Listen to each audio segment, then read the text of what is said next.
Hey guys, Dal here from Dal's Rigging and Crane Tips. Hope you're having a good day, man. It's Friday morning. One more work day, man, to the weekend. You can start getting excited. Hopefully, the last job on the Friday afternoon gets cancelled, and that always helps. You always got to play it off with your boss. You're like, oh man, so unhappy that that last job got cancelled. But really, deep inside, you're like way stoked. Anyway, what I want to talk to you guys about today is walking with counterweights attached or driving with your counterweights attached. Now, what I mean by this is sometimes when you've got a crane, like in the picture, say you just lifted this shed down here, and then you've got another shed 100 meters down the road that you have to pick up. Now, with all your counterweight on, like if you've got full counterweight or half counterweight, instead of unloading all that counterweight, you can leave that attached, pick up your outriggers, suck them up, and then drive down to do this other shed and set back up, and you don't have to take any of your counterweights off. So that's basically, in a nutshell, what walking with counterweight attached means, or driving with counterweight. I say walking for some reason. I don't know why, I always have. But I just want to go over a few tips with you guys just to help you out if you're just doing it and you've read all the instructions in the manual and you're pretty confident, but you're just not aware of a few different things. So first of all, I'll just go with the basic fundamentals of when you're doing it. When you're driving with the counterweight attached and the boom up in the air, you should always have your suspension locked. And so that's a major, and you should always have your slew locked. So you should have your manual pin down, and you should have it locked with your switch as well. So those are pretty much the fundamentals, having your suspension locked and your slew pin locked over the back or over the front. Now, my first kind of tip is with the suspension. Now, if you know that you're going to have to drive with counterweight on, so if you get to the job and he goes, I want you to do this shed here and then drive 100 meters down the road and do that shed there, what you want to do with your suspension is you don't want to sack it. What I mean by sack it is some people, when they get to site, the first thing they do is they drop their suspension and lock it. And we don't want to do that, because if your suspension's locked, and it's all the way down, your pads are this far from the ground, or they're hard on your timbers, and you won't be able to get them out. And if you can get them out and you go to drive, your pads are going to be too close to the ground. And if you go over any bumps or anything, like you usually will, you can scrape and hit that pad off and do some damage to your outriggers. So just leave it at travel height. If you back up to do this shed here, just leave it at the travel height, lock your suspension, do the job, and then when you're finished, bring it back up. So just a little tip there, just leave your suspension at travel height, so you can just lift it up, and then you've got a lot of space underneath your pad, and you don't have to unlock again and change your heights. So that's probably the first tip there. Now, the second tip here is we've got a hook there, and in most of the cases where you need to have your degrees of your boom, the hook's quite close to the boom. Now, if you've got really touchy brakes or touchy accelerator, which some cranes do, when you go to drive, there's a big chance of this hook swinging into your boom. And we don't want that. You don't want that, if your boss sees a big gouge out of your boom, he's not going to be happy. If you're working with people on site, or if you're in a big site and they hear the hook hitting the boom, it's not going to look good. And, you don't want to get a DCM, don't come Monday. So a little trick that I got told, and that one of the gurus, operators that I know, what he does is he pulls the hook down probably about halfway. He gets a big sling, puts a sling through the hook and then back down to the chassis. Now, there's usually a couple of lugs on the chassis which are welded there, so they're strong. They're good for a lot of weight, and you can just shackle a sling through the hook and then back down to the chassis. And what that does is that just holds your hook in place. It holds it steady, then it can't swing around, it can't hit your boom, can't hit your luffing ram, it can't do anything. Just make sure you find chassis lugs. Don't hook it to the chain box lid or something, something flimsy. Really think about where you're attaching it to. You don't want to pull something off and then have the hook swing in big time. So that's another little tip. Tie your hook back to your chassis and then you won't get any movement. If you're jibbed like down to 45 degrees, I mean, the chance of it swinging that high, unless someone gives you a fright, are probably really low. So that's the second one.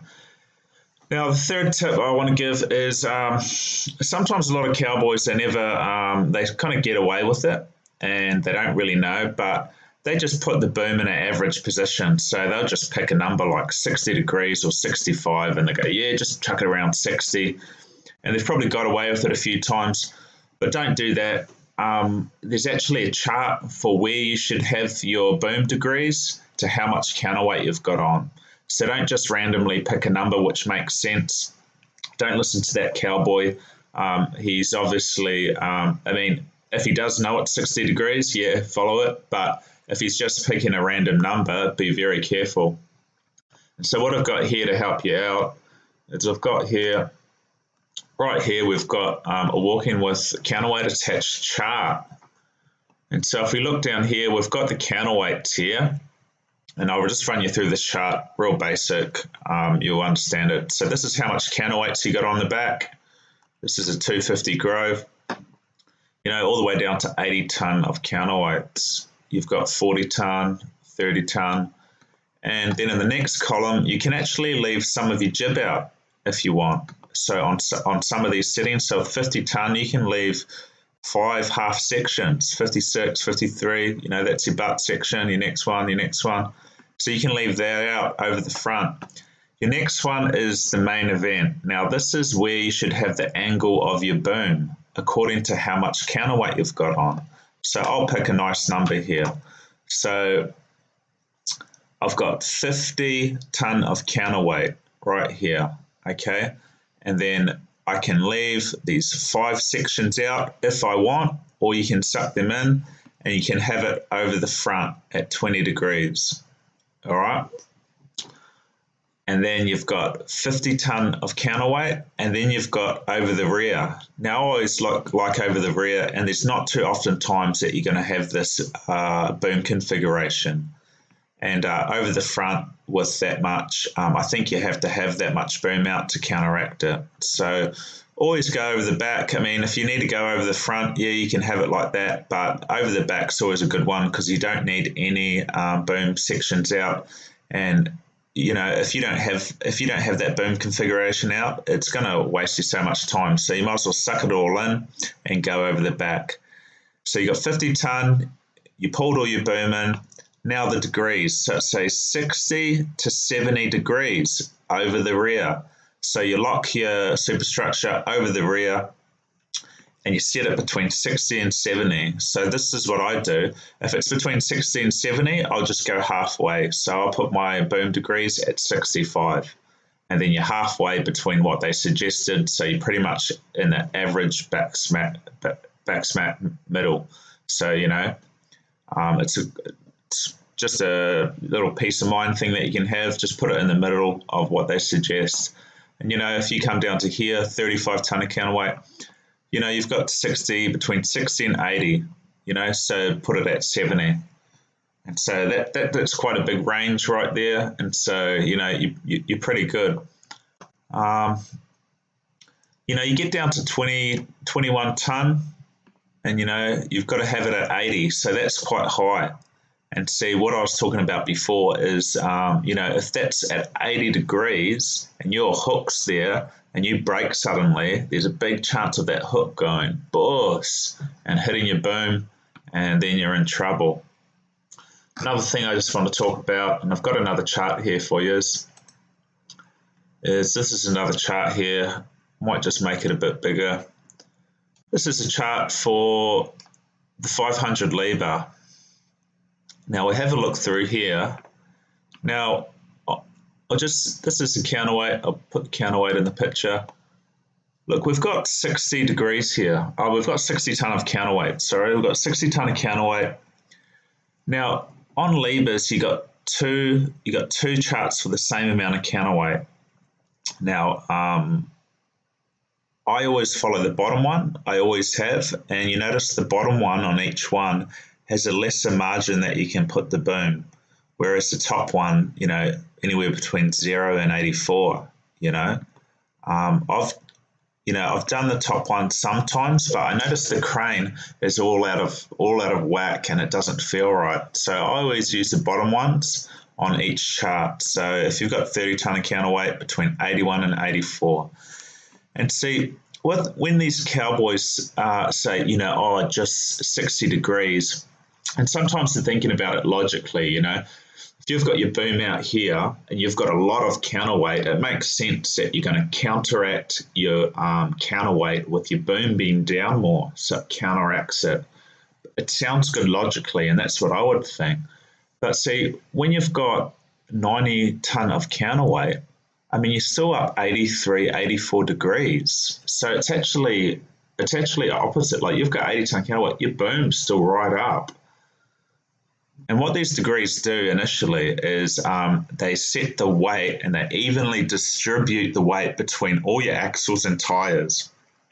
And you'll notice that. And if we pick out 60 ton of counterweight here and you put your boom between 82 and 84 degrees, so I'd put it about 83, back smack in the middle, I would actually, when you lift up your outriggers, you'll notice that all the bulges, generally most of the time, in your tires are around the same, and your front of your cab's not up and your back of your cab's not up or down, and it looks pretty balanced.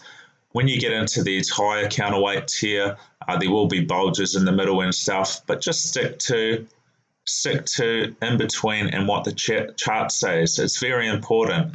And a way to notice, like if you don't follow these, or if you're watching someone for the first time walking with counterweight and he's just picking a random number to put his degrees, you'll see that there'll be different bulges in his tires, and you'll notice maybe his front of his cab's really, really light, and it's just a dodgy way to do it. So these charts here, just make sure you follow them.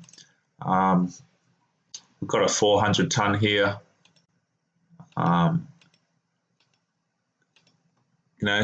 Same thing, guys, like 80 ton of counterweight,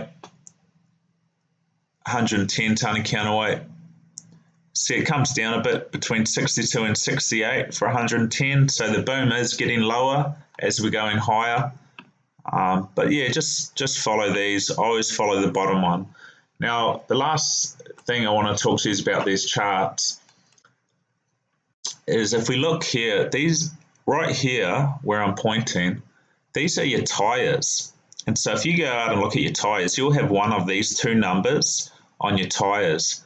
And it's very important that you check that out, because if your tires aren't the right tires according to this with the right pressure, 10 bar, 8 bar, you can't actually do a certain amount of counterweight. So if I go over, here we are here, we've got the 385s. So we've got the 385s here. They're less pressure tyre, and they're not good for as much weight. You can't actually do 135 ton or 165 ton, and you'll either pop the tyres or have it come off the rim, and there'll be a big accident.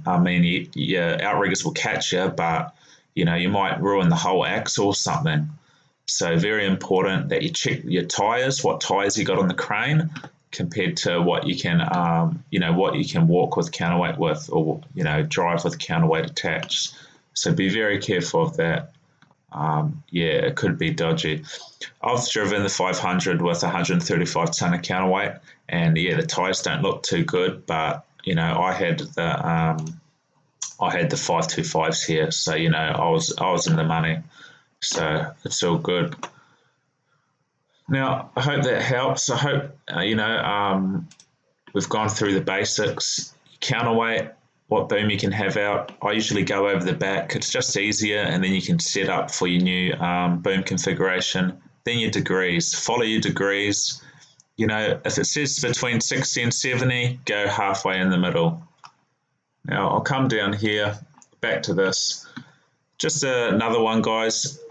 It's a very long subject. I might do another video about specifics. Just another little tip.